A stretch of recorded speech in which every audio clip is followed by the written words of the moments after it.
It's one of the requirements for me to get the grade that I want. I have to interview 3 people.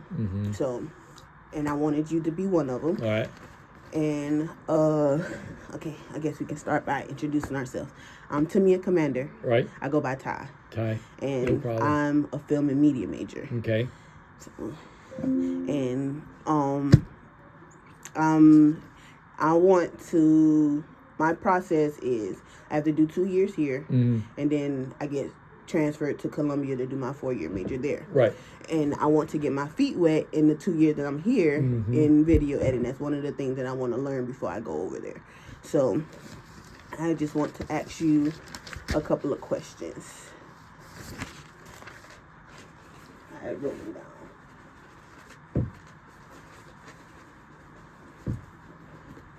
Like I said earlier, I heard from Ms. Neely that you're a published author. Yep. One of the first questions I wanted to ask you is, have you always wanted to be an author? I've always liked being a teacher. I always wanted to be a teacher, and I was teaching when I was in high school. My professors figured out I was getting in trouble because I was bored, so they would let me teach. Okay. So I always wanted to teach. Well, but part of being a teacher and especially at the university level, is that you have to do research and you need to publish. Okay. So there are professors who probably, I have a friend of mine, he was the best man at my wedding, and he's probably written like 20 books. Okay. And he always wants to write. He's an 80% research, write, 20% classroom teacher guy. I'm kind of the opposite. Okay. I want to be in the classroom teaching. I want to be working with students, but I know I need to research and I need to write. And the research side, you do it because that informs how you teach, right? That's how I tell my students, I just don't walk into class and make this stuff up. Yeah. You've got to do all this research. Plan and everything. Yeah, you got to research in order to dig out all the information and how things happened historically in the past. And so, and as long as we're doing that research,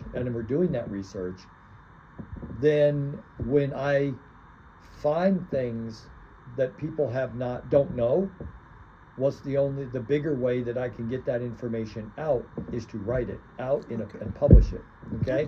So, for example, my doctoral dissertation on Sudan, 19th century Sudan, I was figuring out things that people had never written on before and never seen before. Okay. And so, yeah, I wrote that doctoral dissertation and I got my PhD.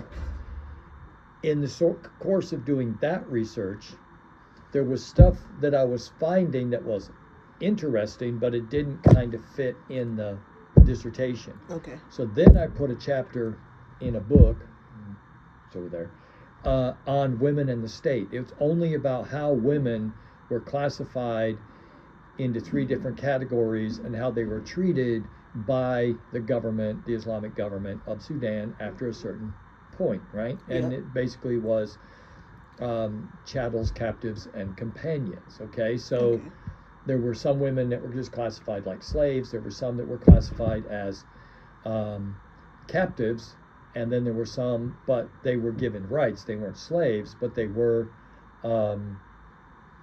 married to certain families. And then companions, where clearly they had political connections to men, and the men, then they would be transferred right into those guys, right? So anyway, it was, so yeah, did I always want to be an author? Not so much. Was it I want to be an author and, write like fiction or stuff like that. But as a historian, when you're doing research and you're coming across things that people would be interested and it expands our understanding of a particular time or place, you want to write that stuff down. Yeah, I understand. Then, when I wrote the newest book that I just wrote,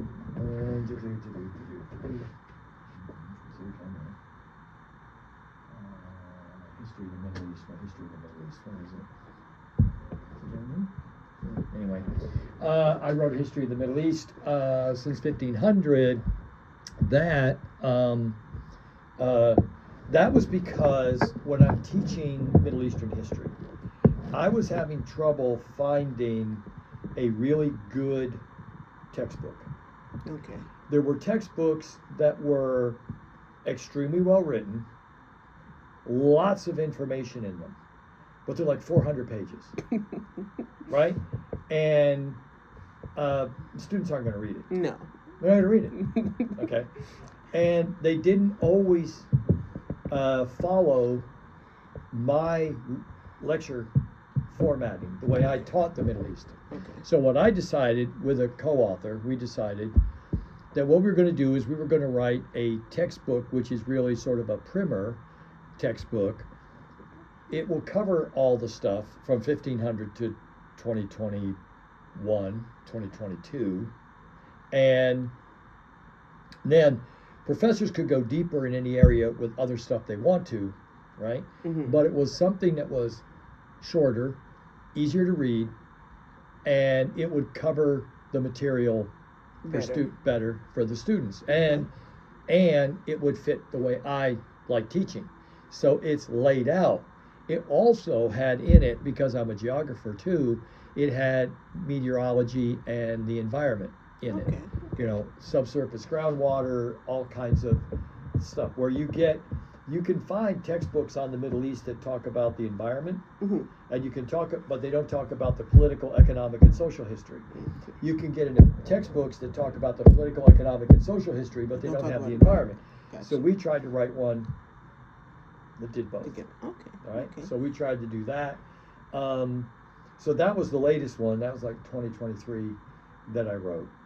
Okay. Now what I'm doing, again, is I'm writing, but what I'm thinking about doing, I've got a manuscript, 60, 70,000 words, but I've got to rewrite it in a way that it would be better for classroom use. So I'm working on that. But I know that there are high school and middle school teachers that teach Africa and the Middle East. Well, sometimes, so what I'm trying to do is create, there'd be many sort of how to teach the African slave trade, how to teach imperialism, how to teach, right? And so it would be just a small booklet primer, but we could get it out to these high school and middle school teachers, and then that would give them information and an outline so they could better teach high school and middle school kids about Africa and the Middle East. Okay.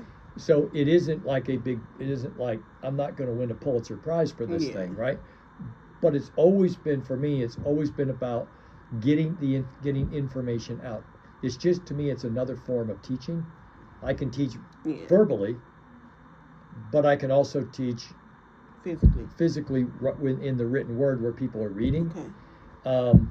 So that's where the writing comes in, the writing part.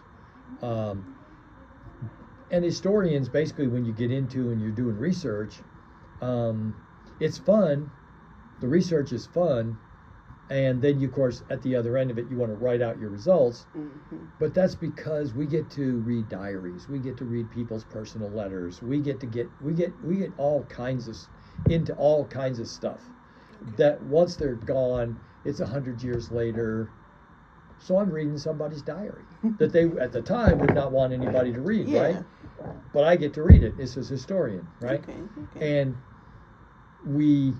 I always tell my students, and I sort of operate this way, that our favorite word, we are the best embodiment of a 3-year-old, because a 3-year-old's favorite word is why. Right? Get up. Why? We got to put our shoes on. Why? We're going to the store. Why? You got to come in here. Why? That's all historians do. Why? Why did this person do this? Well, because this person said this and this person said this. But why did they say that and why did they say that? All we're doing is chasing why. Okay. All the time. I can get that concept. Okay. Well, okay, that kind of threw me off a little bit. I'm sorry. It's okay. It's okay. Okay, so tell me about the editing process and like just your full process. I know you get the information from researching and everything, but like explain your process a little bit more in detail of how you go about putting these books together. Okay, so when you edit, number one, the first rule of editing: put your ego In a drawer. in the drawer and close it. Because Okay. if you think you're the greatest writer and you don't have to fix anything, you are sadly mistaken. Okay, so I'm the opposite of that.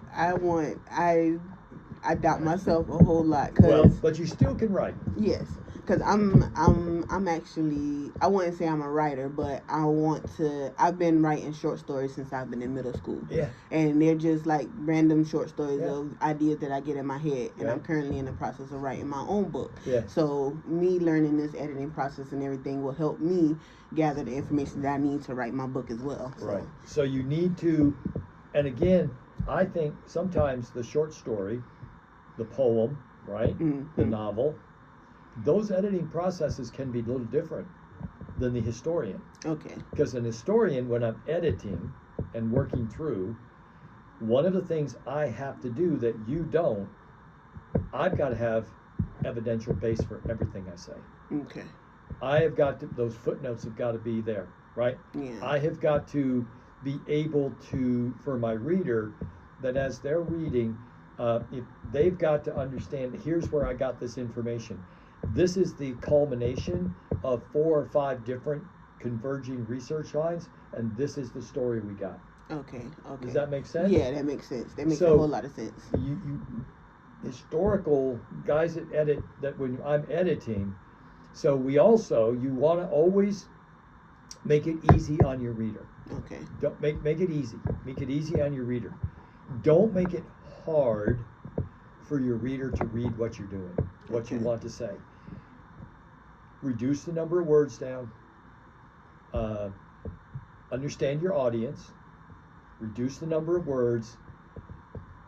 Your message, whether it's history or a story, your message will get through better if you're not trying to impress this person with how smart you are and how many big words you can use.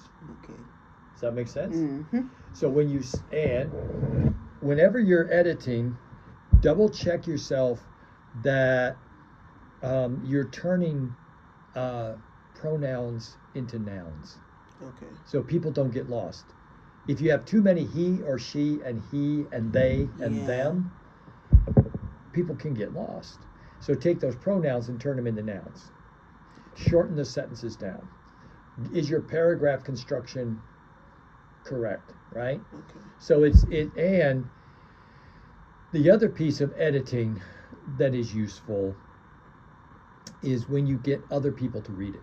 Yeah. Let somebody else, take it as far as you think you can, and then be willing to take on other people's assessment of what you did and how you read it and how you've done it. Okay. So that editing process, it takes a while. It's just sitting there and going through it again. About how long? You could have a situation where I've got a chapter and that chapter is 15 pages long. Okay. And that could take me weeks. Okay. I could go to the next chapter and it could take me days. It's all it very much varies. It varies. You just have to go work your way through it. Okay. Right? Okay. Let me see. What else can I say?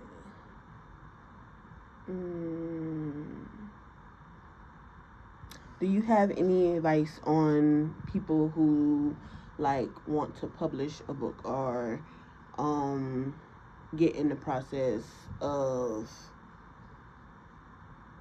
I wouldn't say writing, but what do they have to go through to actually get it published, self-publishing? Would you prefer self-publishing, or would you prefer going through a third-party publisher? Well, that's where, again, because I'm a historian in a profession, I'm a professional historian. self-publishing, in many ways, is not accepted. Okay. They don't accept Okay. self-publishing. Because you have to have the evidence and everything, right? Yeah, and you need to be peer reviewed. Okay. Okay. What we call a peer review.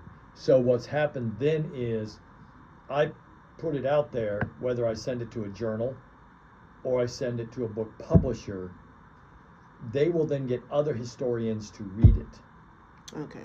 And then based on their recommendations of whether you should or shouldn't publish this, is this person actually, is this something that, well, there's many things going on.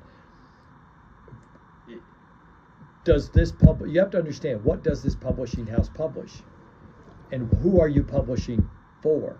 Okay, let me reroute that Yeah. question. So, with you guys, are you guys publishing to make primary sources or secondary sources? Are you like Well, we use primary sources, okay, create secondary sources. okay.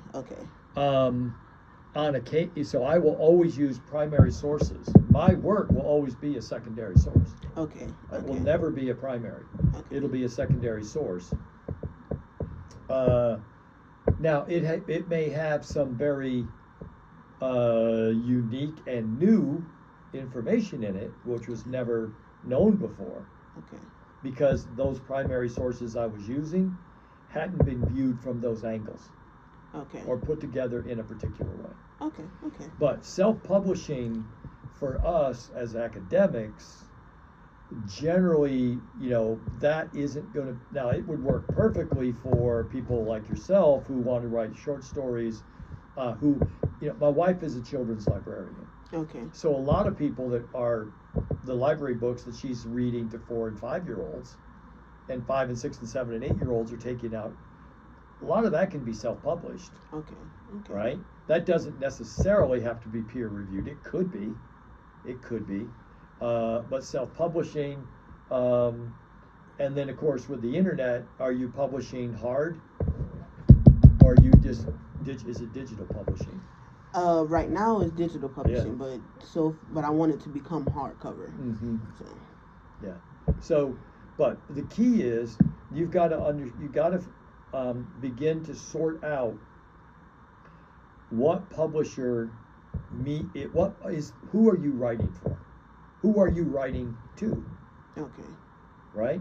So if you're writing to kindergartners, right? Mm-hmm. Well, you don't want some big press that publishes books for college. That's true. 'Cause Right. they're not going to understand it. Well, they're not going to want it because it doesn't fit Yeah. their business model. Remember, Mhm. never forget, writing is a business, Okay. right? Yeah. We want it to be fun. We want it to be art, but it's a business. Okay. And the guys that are going to actually publish stuff, they got to pay for the paper, they got to pay for the ink, they got to pay the salaries of the people that are publishing your book. It doesn't happen like, it's just not magic. Yeah. All that has to be paid for. That's going to be paid for by people who buy the book, Okay. Okay. right? Now, if you're self-publishing and digital, then you don't have to worry about that so much, right? Okay. But you need to sort out who is your audience. Then figure out which publisher serves that audience. Okay. And then go after that publisher. Then go after those publishers that serve the audience that you want to reach. But that takes, that's not writing the story. No. That's all kinds of work that's being done outside of Yeah. actually writing the story. And then, once you've identified those publishers, don't be afraid to send your stuff. Send it to them. You get rejected. Yeah, 'cause see, a lot of people told me to not let a lot of people read my stuff because they can steal my ideas and stuff like that, like plagiarism and try to. Well, that's it. There is a piece of that, but once you have written something, and you send it to a publisher, you're probably not going to get that to happen. Okay. Okay. I can understand where you may not, send it off to a bunch of people that are also self-publishing, Okay. right? But what I'm just talking about is once you've identified a publisher, Okay. Okay. then, or because there'll be multiple ones, then what you want to do is send it to them, and then and saying, I want like you to consider this for publication. If it does not fit your criteria or that you find some weaknesses, would you please let me know what they are so that I can continue to work on it, right? Okay. You may get rejections, but rejections are rejections. They happens all the time. And but you're not going to get anywhere if you let a single rejection stop you. Yeah. All right? But the key is some of that exterior work has to be done of identifying what is your audience, who are you writing to? Are you writing to middle school kids? Are you writing to young adults? Are you writing to middle-aged people? Are you writing? Who are you writing to? Young adults, more young adults. Yeah. Because my topic, I want to, so far, the book that I'm writing currently is a romance book. Mm-hmm. But I want to veer off into different genres and stuff like that. So I want to that's why I'm also minoring in creative writing. Mm-hmm. So I can get that. Because right now that's all I've been writing is romance, but I want to do something different. Right. So young adults more is Right. my audience. And so one of the things you can do is just physically go to the library. Like go to the Kershaw County Library in Camden, or go to the Sumter County Library, go to the Richland County Library. Go into the young adult section. Okay. Go into the stacks, right? Okay. Start writing down, find books from 2025.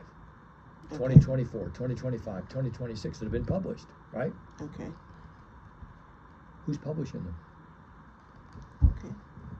Okay. Because it's going to be on there. Yeah, it's going to be on there. That's one of the credits that has to be put into the It's book. on there. So that way, instead of like, well, where would I find that? Go to the library. Go into the young adult section. And you would also, by going into the young adult section, you could look at the romance part, but then look for the other genres, right? Maybe you can get some ideas. Not you're going to plagiarize, but you could get some ideas. Yeah. You could see what are some of the other genres. And if you change genre, do the publisher change? Or do some of these publishers, they do multiple genres? Okay. That's how, and you're just going to have to start, let's just write the stuff down, type it into your laptop. More research. You do that kind of work, then you are in a better position to know who and where to send your work to. Okay. I hope I was helpful. You were very helpful, actually. More helpful than I thought. All right. You were very helpful. I appreciate that, and I appreciate your time. Not a problem. Thank you so much. Yep.